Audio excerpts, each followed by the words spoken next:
Today we are looking at the 2025 Ford Bronco Heritage, and man, she is a beauty. The paint is ruby red metallic with white accents. Under the hood, we've got the twin turbo V6, none of that i4 crap, even if the turbos are hilariously small. Our 17-inch white wheels are wrapped in 35-inch all-terrain tires. And the only thing that I think this is lacking in the looks department is a whole bunch of mud. Here we frickin' go. Oh wow, that's a lot of water. This thing is quite a capable dog.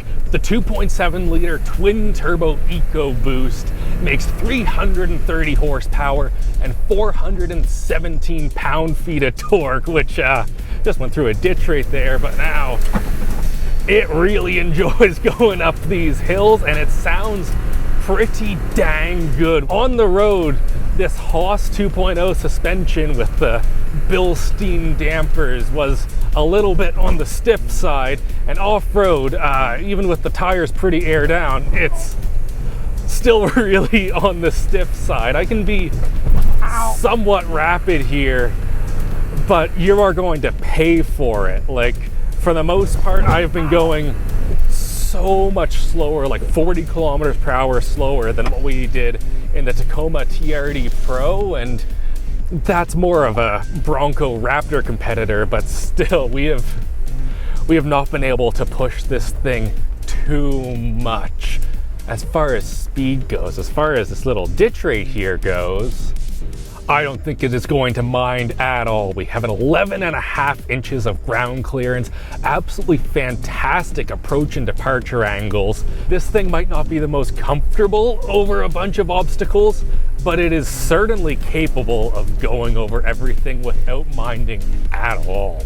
This hill here is pretty gnarly. I'm going to engage the rear locker and then come on up here. Oh, it doesn't care at all. That's over 20 degrees, probably looks absolutely flat on the camera, but it did not mind in the slightest going up that. Ooh, we've got a puddle too. And now I've made it to ramp rock. 4 low is engaged. Hopefully we don't have the transmission heat up like we did in the Tacoma. This rock's kind of scary if I'm honest, and I don't have any fancy cameras or anything to guide me. Wow, this is kind of scary. One thing I will note is that I can't see shit right now. That is 25 degrees apparently, and it feels like 100. Transmission is barely over the middle, looking good. This little section right here is kind of gnarly. I have diff bonked a couple of vehicles here. I feel like this one's not going to care in the slightest though. Didn't mind. Absolutely perfect. This is the absolute best vehicle I've ever driven over super gnarly, just like loads of rocks, going slow over it. You're not worried about going super fast. With the single exception of my dad's old Kodiak 450. That thing, that loved some mud and rocks. Oh, it does look better, don't you think? I'm so concerned that many of these will never end up actually getting outdoors and they'll just be stuck in the city the whole time, which is a complete sin. Up at the front, we have 2 hooks for recovery, but we sadly do not have a winch. That is only available with the 4-cylinder because the 4-cylinder is lighter than the 6-cylinder, and apparently the winch and the 6-cylinder combined means too much weight over the front axle and they would have to redo the crash testing. So if you have a 6-cylinder, buy an aftermarket winch. Moving around the side, we can take a moment to appreciate just how incredibly massive this thing is. Like it's the kind of car that you need a step to get into. So Europeans, please comment down below how this thing is way too big and stupid. The doors are really cool in that you don't have to have doors on this. Undo just 2 13mm bolts and the whole thing will pull off. It's really cold out, so I'm not going to do that at the moment. And also, if you want to not have a roof, it is very simple. I can just come in here, turn all of these things. Oh, yes. Everything that is white on the top you can take off, turning this into an awesome truck in the summer. And also there is an optional soft top that you can buy and just slap onto this thing. Although in the winter, this is really good at being super noisy and letting in loads of wind sounds. Around back, we've got a nice full-size spare, more recovery hooks, and also you have to be in a pretty parking spot because this swing-out tailgate is huge. You will hit anything that is behind you if you aren't careful, but I do like the flip-up glass. In the trunk here, we have our sponsor, Fanttik. The Fanttik X8 Apex portable tire pump may only be the size of a 1-liter bottle of pop, but that does not mean it is not powerful.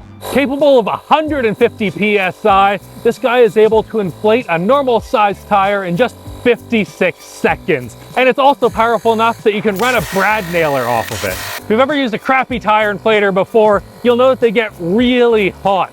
This guy right here though can run for 40 minutes continuously and can do 16 normal sized tires in a row. It has 4 preset modes for cars, bikes, and balls. It also has a flashlight and is able to work as a battery bank to charge your devices.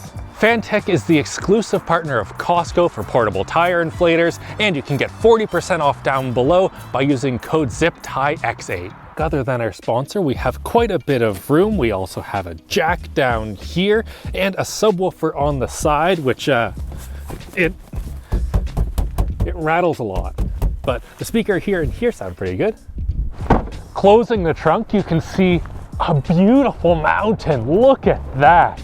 And also going over to the rear seats, we have a bunch of junk and Jake, who happens to be 6 foot tall on the dot with lots of legroom and lots of headroom. New for 2025, they even give me cup holders and a little HVAC vent in the middle. It's cute. It's not the most comfortable back seat, but we've been off-roading for the last little bit and I've only wanted to throw up a little bit. I think that has more to do with the suspension though than the seat. But at least my ass doesn't hurt. Hopping into the driver's seat, we have these very nice looking seats, which are pretty comfy, but I don't appreciate that they're full manual. Like, this is an expensive truck. Why the heck do I have to do all of this myself, Ford? Like, come on. And if you want this cool design, you cannot get power seats. Everything else though, I do quite like the Bronco lettering right here looks very nice. The 12-inch touchscreen and the 12-inch digital dash both look great, and they were nice enough to give us physical HVAC controls. Up top here, we have our diff lockers. There also is some nice little sort of half storage stuff and a 1/4 mounting thread right there. Awesome.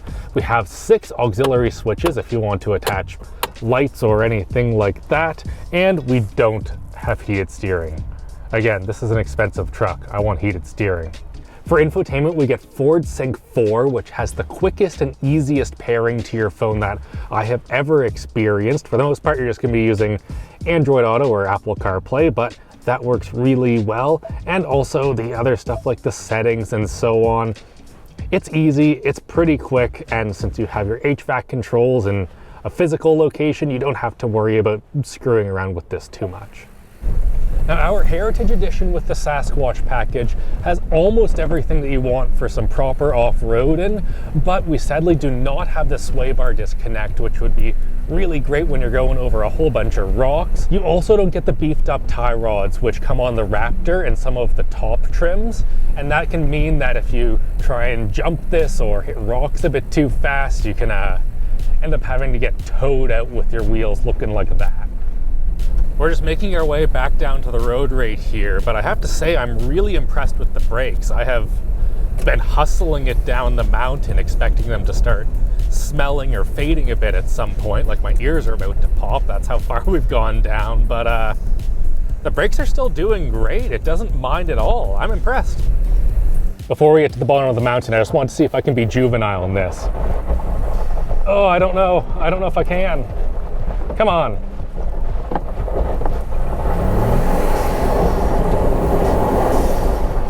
Here we go! All right, how does this thing perform on road? We have her in sport mode, we have traction control off, build some revs.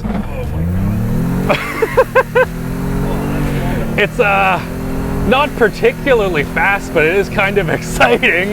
In here we have a 7.30 to 60, and it definitely wanders around a little bit. Wow, it's also windy, and This thing is getting moved all over the road at the moment. I don't know how clearly you can hear that over the microphone, but this removable top does not seal the best, and that means that above 100 kilometers per hour, expect to have quite a bit of wind noise. It sort of sounds like someone didn't quite put up their window all the way. Okay, here's a pretty tight corner. Gonna hustle it in. Oh, that's scary.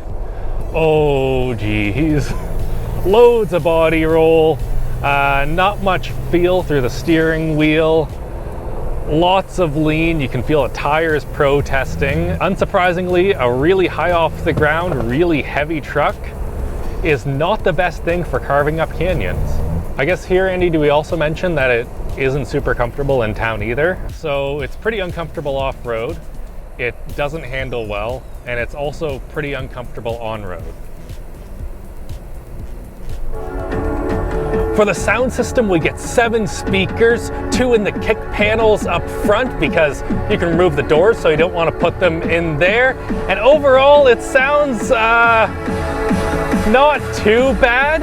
That sub in the back rattles all to hell, so lower notes might be nice and clean, but a lot of your kicks will end up sounding kind of crunchy. Let's see here. Underwater.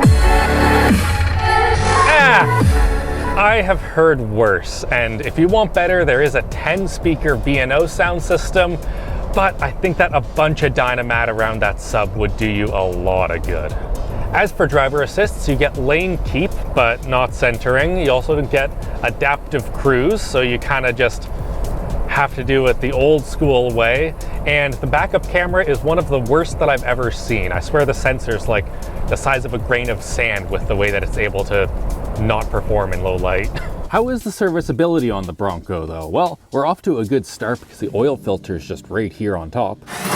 4 bolts, and the drain plug's right here, very easy. As for the engine air intake, it's just 4 bolts. There we go, nice and easy to see that. Moving in here, there's 2 little clips, push those in, have your stuff fall out, and perfect. The cabin air filter is right there, so I think Ford gets full marks for serviceability. So the Ford Bronco Heritage, this one right here, I love the look of it. The interior is very nice, the tech I got along with well, but man, that suspension sucks. This thing handles like a truck, but it's only able to tow 3,500 pounds, so I can't forgive the suspension tuning like I can on most trucks. Depending on the trim that you get, you can save so much money. You can get better suspension in the cheaper models, and also the 4-cylinder, you only lose 30 horsepower and it does not affect the towing capacity. Or you can spend a little bit more money, get way better off-road suspension and more capabilities, whereas this right here, it just looks like a beautiful boulevard cruiser, but drives around like it's a friggin' tub with just some wheels and no suspension. Jeez. It was tons of fun making it muddy though. I hope that you enjoyed this video. Hit like, get subscribed. Our Patreon is linked down below, and that is the single best way to support us, and have a great all day.